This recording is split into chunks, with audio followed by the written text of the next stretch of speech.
Bonsoir. Nous recevons sur ce plateau de votre émission Regard sur l'économie M. Bodje Begoto Nicolas. Il est entrepreneur, manager et analyste financier. Il est également socio-économiste. Bonsoir et bienvenue. Bonsoir, M. Manour. Merci d'avoir accepté de venir échanger avec nous sur ce plateau. Avec vous, M. Bodje Begoto Nicolas, nous allons parler de la hausse des prix des produits, surtout des premières nécessités sur le marché.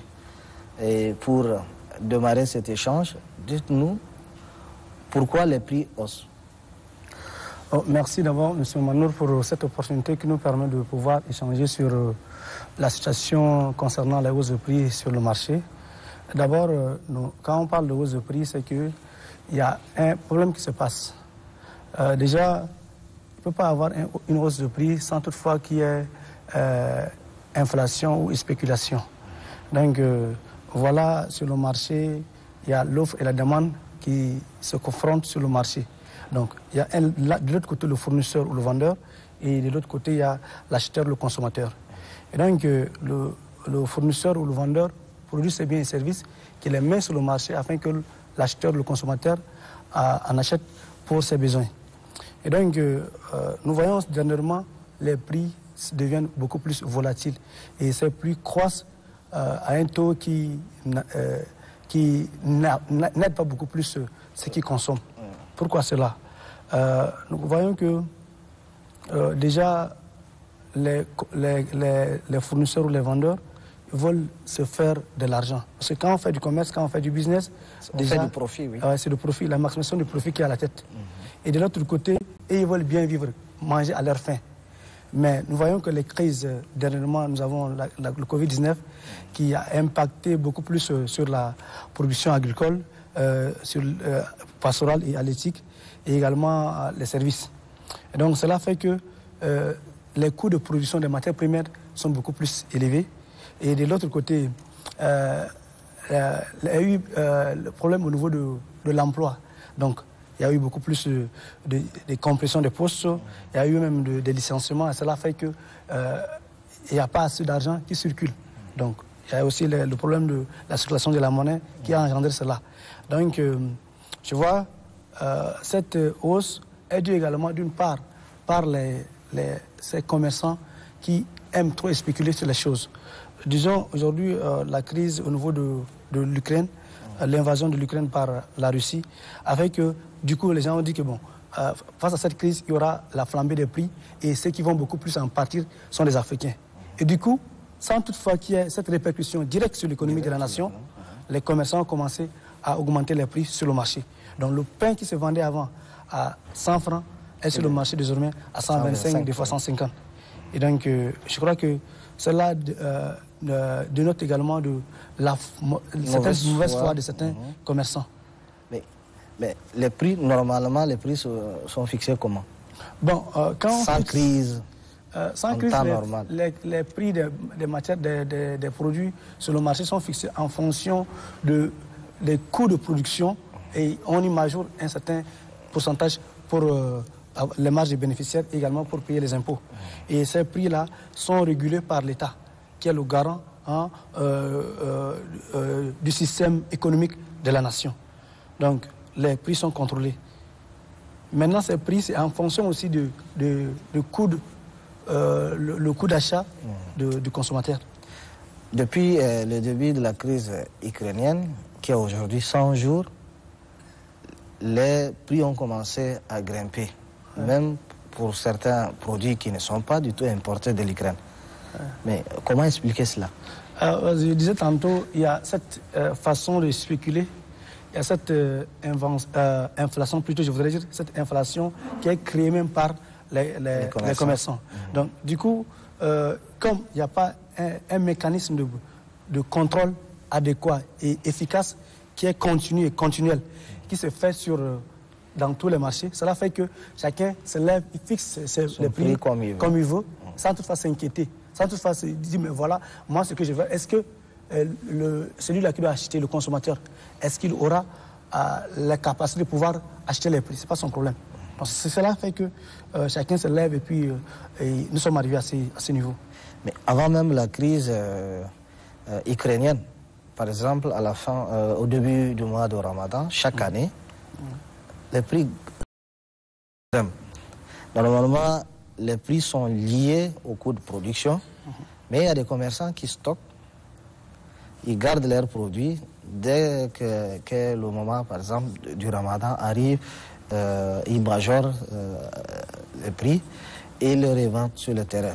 Qu'est-ce que dit la loi sur la provocation, par exemple, d'une rupture? Il y en a qui stockent, ils attendent qu'il y ait une rupture pour faire sortir les produits. Et ça, par exemple, pour le ciment aussi, il y en a, pour les produits agroalimentaires et particulièrement pour l'huile. Que disent les textes par rapport à ça? En fait, les textes de la République du Tchad interdisent ce qu'on appelle ce type de spéculation, ce type de stockage qui se fait de façon volontaire, où on stocke les produits, les denrées alimentaires, on attend et on crée même la pénurie artificielle. C'est-à-dire, eux-mêmes, les commerçants à leur niveau, créent cette pénurie. Donc on sait qu'il y a les produits qui sont là, on achète en grande quantité, on y stocke, et maintenant on fait à ce qu'il y ait la rareté sur le marché. Donc lorsqu'un produit sur le marché devient rare, son coût, son prix augmente. Comme la demande aussi augmente. Oui, puisque vous venez sur le marché, la demande est plus forte que l'offre. Or, l'offre et la demande doivent être égales pour qu'il y ait une tarification fixe de ces produits sur le marché. Mais lorsque la demande est plus forte et que l'offre est très faible, qu'est-ce qui se passe? Même si vous venez sur le marché, que vous avez besoin d'acheter du mil, et que le mil, ou soit l'huile, et qu'il n'y a que 20 litres sur le marché. Que vous avez besoin par exemple de 100 litres. Mais même si on augmente le prix à un taux de 25%, 50%, vous êtes dans l'obligation d'acheter. C'est ce qui se passe. Maintenant, revenons à ce que vous dites. Quand l'État, qu'est-ce qu'il t'a dit? L'État, dans sa souveraineté, dans son rôle de garant de la République, a cette obligation et le fait pour que tout le monde puisse avoir de quoi manger et à sa faim. Et doit veiller à cela.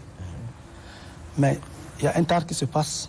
Il y a, disons, une faiblesse de la part de l'État qui n'arrive pas à avoir un contrôle, disons, global sur la chaîne même de distribution des produits de denrées alimentaires.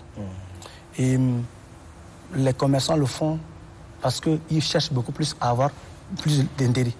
Et comme le dit l'économiste Pareto, aucun agent ne peut plus maximiser son utilité sans nuire à autrui.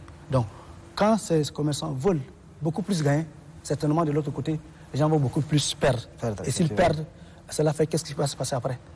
Nous savons que plus les gens n'arrivent pas à pouvoir manger à leur faim, cela peut engendrer d'autres choses. Donc l'État a l'obligation de pouvoir remédier à cela. Plus la demande est grande, le prix augmente. Mais lorsque l'offre est plus grande que la demande, le prix baisse.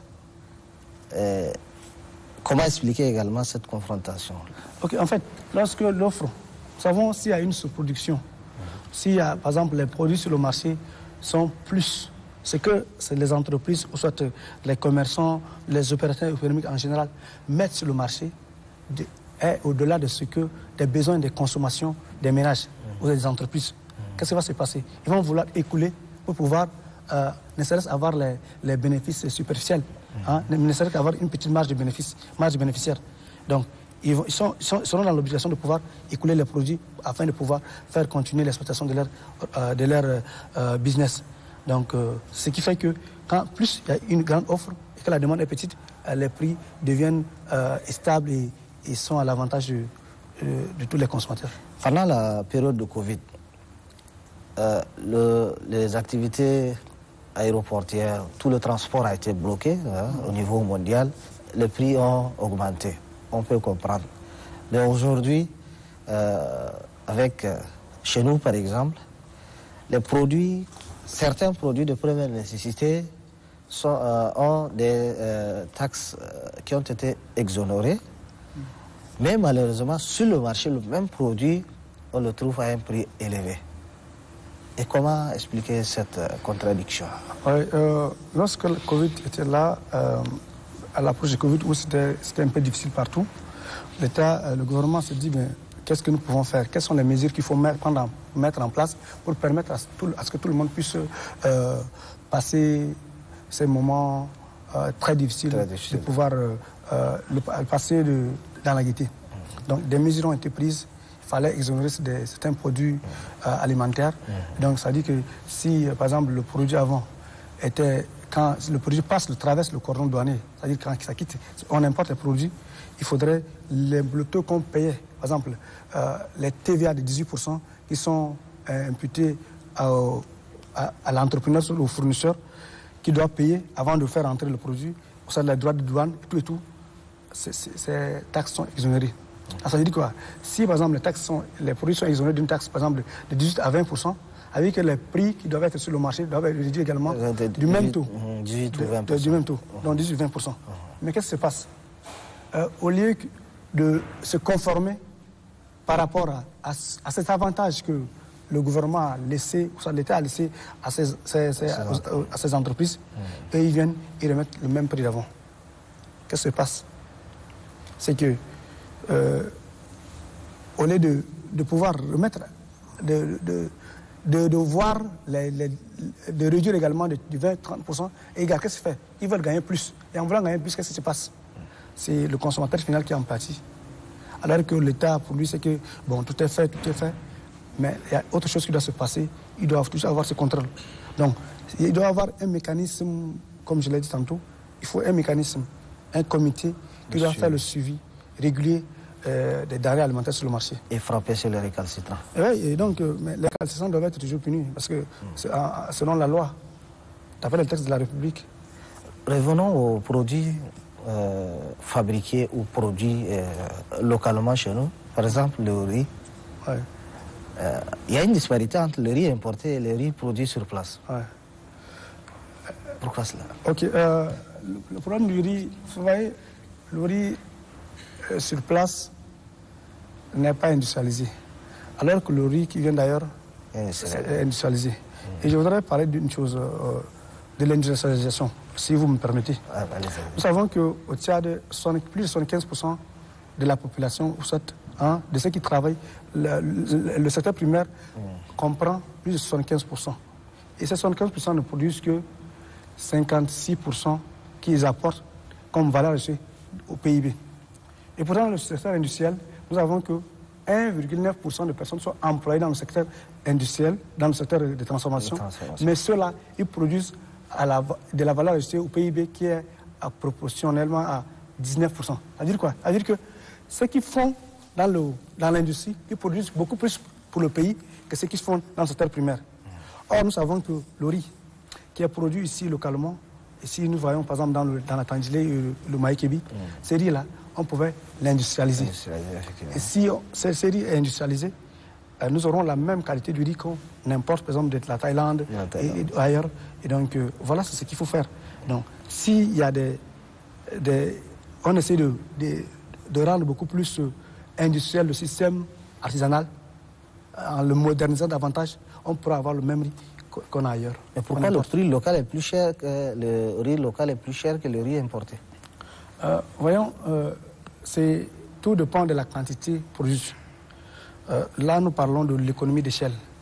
Si au niveau du riz de l'extérieur, les moyens qui mettent en œuvre pour produire ce riz-là, on met des moyens colossaux et c'est mécanisé. Cette agriculture, c'est une agriculture qui est mécanisée, une agriculture résiliente, une agriculture qui est intelligente. Cela permet de produire, par exemple, sur un hectare, une superficie d'un hectare, il peut produire 10 fois plus la quantité de ce que nous pouvons produire ici localement. Donc cela fait que eux, les coûts liés à la production sont faibles. Hein? Donc c'est normal que le prix soit aussi plus faible que chez nous ici. Or, si nous voulons beaucoup plus rendre notre riz compétitif par rapport au riz importé, qu'est-ce qu'il faut faire? Il faut chercher à rendre beaucoup plus mécanisé, à rendre beaucoup plus moderne notre agriculture, et afin de pouvoir produire de façon quantifiée et de qualité. Au-delà de cette explication de l'industrialisation que vous nous avez apportée, moi, tout certainement, les autres aussi se posent des questions. L'ail est tout près ici, mais la Thaïlande est trop loin. Mais ce qui vient de Thaïlande est moins cher. 2 ou 3 fois moins cher que ce qui vient d'ici, tout près de chez moi, par exemple. C'est ça, moi, je n'arrive pas à comprendre. Oui, c'est là où je disais tantôt que là-bas, quand ils produisent, même sur une petite superficie, ils peuvent produire 10, 20, même, voire même 100 fois plus que ce que nous produisons ici. Or, ici, c'est beaucoup plus archaïque et beaucoup plus traditionnel. Vous voyez? Ça, j'ai compris. Ouais. Mais maintenant, les coûts, ceux qui produisent, déjà, là-bas, quand on importe, normalement, ça doit être plus cher. Normalement, il y a aussi il y a le transport, les transports et tout. Douane et tout ça. Et maintenant, qu'est-ce qui se passe? C'est que nous voulons... il y a cette politique-là qui manque. Cette politique de pouvoir gagner un peu. Puisque, par exemple, si vous vendez plus, et que même c'est avec un intérêt, si je vends 100 sacs de riz sur le marché, avec un bénéfice par sac de 500 francs, je gagne plus, je peux facilement écouler tout mon produit que de vouloir vendre 10 sacs avec une marge bénéficiaire de 5 000 francs. par exemple. Voilà, c'est cette culture entrepreneuriale financière qui manque. Et cette hausse de prix touche tous les produits sur le marché, que ce soit même l'ail ou l'oignon qui vient du nord, de l'est, la tomate qui est produite tout autour, tout devient cher. Qu'est-ce qu'il faut faire pour que les prix baissent? Et vous avez tout à l'heure parlé également du mécanisme de suivi. Mais il y a un service qui s'occupe des prix au niveau du ministère en charge du commerce. Qui doit faire ce service-là pour que les gens respectent les prix et améliorer les conditions un peu, de vie de nos concitoyens? Déjà, pour permettre à ce que les prix soient maintenus sur le marché et qu'il n'y ait pas de hausse de prix, il faudrait ce contrôle-là qui doit se faire continuellement.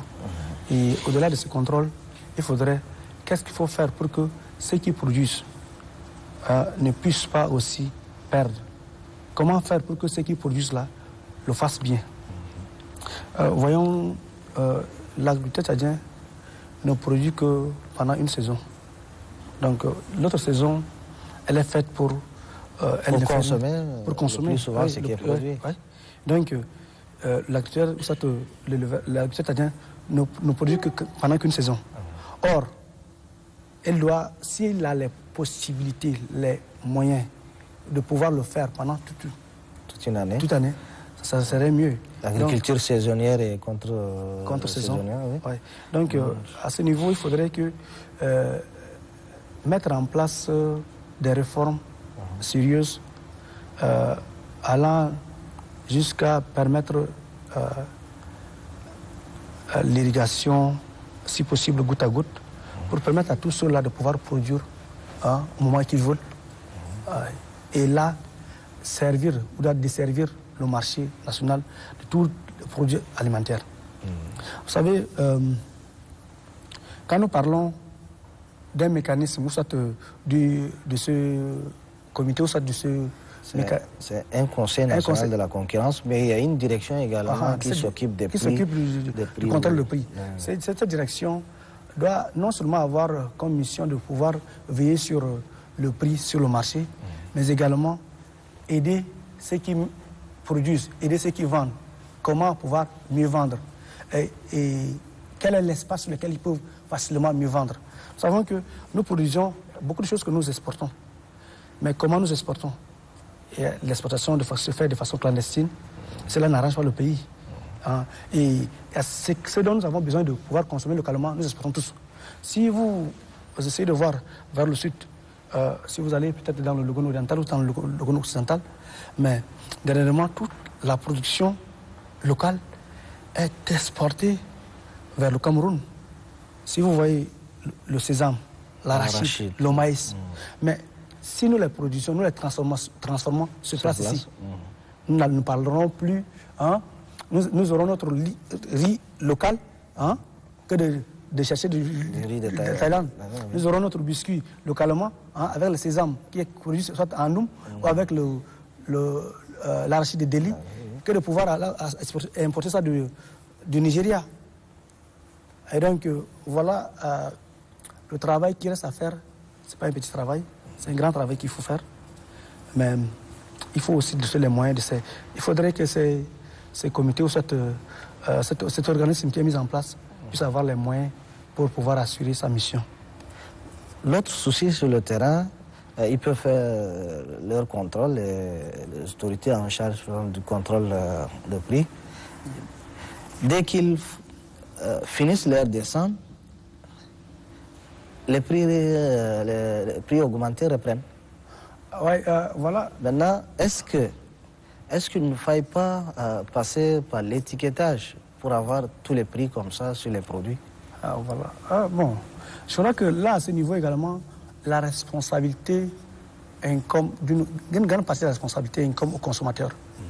Aujourd'hui, on nous dit que voilà, que les prix sur le marché doivent être tels, que le pain doit être à 100 francs, que le coro du maïs doit être à 600 francs ou à 500 francs. Maintenant, si je viens sur le marché et que le prix du maïs n'est pas ce qui est dit, maintenant on me dit, moi, consommateur, si ce n'est pas ce qui se fait sur le marché, venez dénoncer. Personne ne viendra dénoncer. Voilà. C'est que les consommateurs contribuent même à cette hausse de prix. Parce que si seulement on dénonçait, ça veut dire que si on dénonçait, ceux qui sont dénoncés, ils seront réprimés. Et s'ils seront réprimés, d'autres, quand ils les voient, ceux qui sont réprimés, mais ils ne feront plus la même chose. Ça, c'est un. Revenant à ce qui concerne l'étiquetage, c'est bien vrai qu'il est bon de faire étiqueter tous les produits, mais nous savons que l'étiquetage également demande des coûts. Il faudrait, parce que là, au Tchad, nous n'avons pas tout ce qu'il faut pour l'étiquetage. Hein.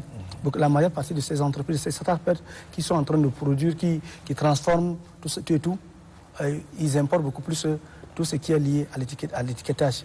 Donc ça fait que ça coûte énormément. D'accord.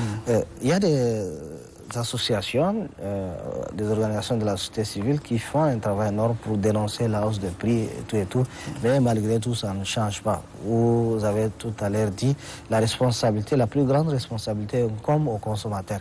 Quel mot avez-vous à l'endroit de ce consommateur-là? Je dirais aux consommateurs que je suis également que l'heure n'est plus à être là, à être observateur, mais l'heure est d'être du côté de l'action. Il faudrait, quand quelque chose ne marche pas sur le marché, il faut dénoncer. Il ne faudrait pas dire que voilà que le gouvernement est là, qui peut tout faire à notre place. Mais nous avons aussi cette part de responsabilité de pouvoir dénoncer lorsque rien ne marche. On peut bouder de pouvoir payer les produits sur le marché, mais si nous ne payons pas, il doit y avoir les méventes. Donc ça va aussi pousser ces commerçants à pouvoir revoir les prix. Aujourd'hui, vous voyez, avec l'affaire de l'Ukraine, nous pouvons facilement développer l'aspect nos bains, nos gâteaux, nos pains à base d'huile. À base de produits locaux, comme le manioc, le mil et tout. Mais si nous disons voilà, qu'on doit les produits faits à base de pâtes sur le marché doivent être à tel prix que les gens augmentent comme ils veulent. Mais si nous disons ok voilà, nous allons revenir à nos produits locaux. Merci en tout cas, j'espère que votre message est entendu. Et merci également à vous d'avoir pris de votre temps pour venir échanger avec nous autour de cette épineuse question de la hausse des prix, surtout des premières nécessités. J'espère que votre message est entendu et nous vous disons merci une fois de plus.